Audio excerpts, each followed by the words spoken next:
أعوذ بالله من الشيطان الرجيم بسم الله الرحمن الرحيم إن تنصروا الله ينصركم ويثبت أقدامكم صدق الله مولانا العظيم صدر محترم اراکین جمعیت اور مغربی یوپی کے کونے کونے سے آنے والے جمعیت کے ساتھیوں، ملک کے حالات پریشان کن ضرور ہیں مگر مایوس کن نہیں ہیں۔ بے شک مسلمان جو خدا پر ایمان رکھتا ہے وہ حالات سے مایوس نہیں ہوا کرتا بلکہ حالات کے رخ کو موڑنے کی کوشش کرتا ہے۔ آج جمعیت علماء ہند نے، مولانا ارشد مدنی نے آپ کو آواز دی ہے۔ آپ نے اپنے گھروں کو چھوڑا، اپنے کاروبار کو چھوڑا، اپنے آرام کو چھوڑا اور یہاں تک آنے کی زحمت گوارا فرمائی۔ یاد رکھیے، ہم صرف سننے کے لیے جمع نہیں ہوئے ہیں، ہم دیش کے حالات کو بدلنے کے لیے جمع ہوئے ہیں اور ہمیں یقین ہے کہ جب ہم اپنے بڑوں کی قیادت میں جمع ہوتے ہیں تو تاریخ اس بات کی گواہ ہے کہ ظالم میدان چھوڑ کے بھاگنے پر مجبور ہو۔ ماشاءاللہ دوستوں اور ساتھیوں، آج کچھ فرقہ پرست طاقتیں ایسی ہیں جو مدارس کو نشانہ بنانا چاہتی ہیں۔ کبھی مدارس کو نوٹس جاتے ہیں، کبھی حساب و کتاب کے بہانے سے داخل ہونا چاہتے ہیں۔ میں کہتا ہوں ان مدارس کو مت چھیڑو، انہیں چلنے دو۔ یہی وہ مدارس ہیں کہ جن کی جدوجہد سے یہ ملک آزاد ہوا ہے۔ اگر دارالعلوم دیوبند نہ ہوتا، اگر وہاں کے اکابر نہ ہوتے اور مدارس کے جوان، بوڑھے اور وابستہ لوگ ملک کی آزادی کے لیے قربانیاں نہ دیتے تو آج بھی یہ ملک غلامی کی زنجیروں میں جکڑا ہوا ہوتا۔ بے شک مدارس کے لوگوں نے آزادی وطن کے لیے پھانسی کے پھندوں کو چوما، آزادی وطن کے لیے قید و بند کی صعوبتیں برداشت کی۔ مولانا ارشد مدنی کے والد محترم مولانا حسین احمد مدنی نے اپنے استاد محترم حضرت شیخ الہند رحمت اللہ علیہ اور اپنے ساتھیوں کے ساتھ آزادی وطن کے خاطر مالٹا کی قید میں رہ کر انگریزوں کی صعوبتیں برداشت کی، اور جب مالٹا سے آزاد ہو کر کے ہندوستان آئے تو گھر میں نہیں بیٹھے، پھر میدان عمل میں نکلے۔ کبھی نینی جیل میں بند کیا گیا، کبھی سابرمتی جیل میں بند کیا گیا، کبھی سہارنپور جیل میں بند کیا گیا، کبھی مراد آباد جیل میں بند کیا گیا، لیکن ہر طرح کی قربانی دی مگر دیش کی آزادی کے لیے کسی سے کوئی سودا نہیں کیا۔ میرے دوستوں اور ساتھیوں، جب تک اس دھرتی پر مدرسے باقی رہیں گے یہ دھرتی آزادی کا سانس لیتی رہے گی، اور جس دن مدرسوں کے اوپر قدغن لگانے والے کامیاب ہو گئے تو یاد رکھو اس دھرتی کا وجود بھی مٹ جائے۔ اس لیے میں ہندوستان کے سپریم کورٹ کے اس فیصلے کا خیر مقدم کرتا ہوں جس کا آپ نے ابھی حضرت مولانا اسد مدنی نائب صدر جمعیت علماء ہند کی زبانی جس کا تذکرہ سنا۔ اللہ رب العزت ہمیں صحیح رخ پر کام کرنے کی توفیق عطا فرمائے۔ مسلمانوں، آج ہمارا دل دکھا ہے، ملک کے گوشے گوشے میں نبی کریم علیہ السلام کی شان رسالت میں گستاخیاں ہو گئی. ہماری جان آپ پر فدا ہے. بے اور شک. آج کوئی بھی کھڑا ہو کر نبی کی شان میں گستاخی کرتا ہے. لیکن مسلمانوں ہمارا دل دکھا ہے، مگر ہمارے اوپر لازم ہے کہ ہم قانون کو ہاتھ میں لے کر کے کوئی کسی طرح کا رد عمل ظاہر نہ کریں. دشمن یہ چاہتا ہے کہ ہم روڈ جام کریں، دشمن یہ چاہتا ہے کہ ہم توڑ پھوڑ کریں، دشمن یہ چاہتا ہے کہ ہم قانون کو توڑیں تاکہ مسلمانوں کو جیلوں میں ٹھوسا جائے اور جو گستاخی کا مجرم ہے اس کو پتلی گلی سے نکلنے کا موقع مل جائے.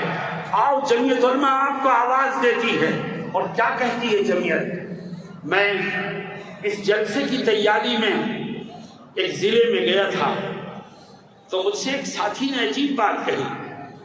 کہنے لگے کہ ہمارے ہاں ایک شخص نے نبی کی شان میں گستاخی کی تو ہمارے پاس انٹیلیجنس کے لوگوں کا فون آتا ہے اور وہ پوچھتے ہیں کہ آپ کیا کر رہے ہیں. تو ہمارے ساتھی نے، جمعیت کے کارکن نے جو جواب دیا وہ مجھے بہت پسند آیا. اس نے کہا کہ ہم کچھ نہیں کر رہے، ہم تو ایڈمنسٹریشن کو دیکھ رہے ہیں. اب تو کرنے کا کام اس کا ہے، ہمارا کرنے کا کام نہیں ہے. ہم دیکھیں گے آپ مجرم کو پکڑتے ہیں کہ نہیں پکڑتے، ہم دیکھیں گے کہ آپ اس کے اوپر سخت قسم کی دھارا لگاتے ہیں کہ نہیں لگاتے، ہم دیکھیں گے کہ آپ اس کے خلاف صحیح طور پر کارروائی کر رہے ہیں کہ نہیں کر رہے ہیں. اور اگر نہیں کریں گے آپ تو ہم قانونی طور پر ایسے تمام مجرموں کو کیسرے کردار تک پہنچانے کی بھرپور کوشش کریں گے. اور انشاءاللہ انشاءاللہ. لیکن قانون کے دائرے میں رہ کر کے ہم کریں گے تو ہماری بات میں قوت پیدا ہوگی، بے شک. ہم اپنے مقصد کو پانے میں کامیاب ہوں گے. آئین باقی ہے، یہ دیش کے ہندو مسلم کی یکتا بھی باقی ہے. جب تک سیکولر آئین باقی ہے یہ گنگا جمنی تہذیب بھی باقی ہے. جب تک سیکولر آئین باقی ہے تو اس دیش کے پیار و محبت کے دیپ جلتے رہیں گے. اور جب اس کا سیکولر آئین خطرے میں آئے گا تو صرف مسلمان ہی خطرے میں نہیں آئے گا بلکہ یہ دیش خطرے میں آئے گا اور دیش کی ہر چیز ختم ہو جائے گی. ہندوستان کا جمہوری آئین ہی وہ چیز ہے جس نے اس ملک کو پیار و محبت کا نعرہ دیا ہے. ہندوستان کا جمہوری آئین ہی وہ چیز ہے جس کی وجہ سے ایک طرف مسجد سے اللہ اکبر کا نعرہ بلند ہوتا ہے تو دوسری طرف مندر سے بھجن گایا جاتا ہے. گرجا سے وہ اپنی مذہبی عبادت کرتے ہیں اور سکھوں کے گردوارے سے وہاں مذہبی نعرے لگتے ہیں.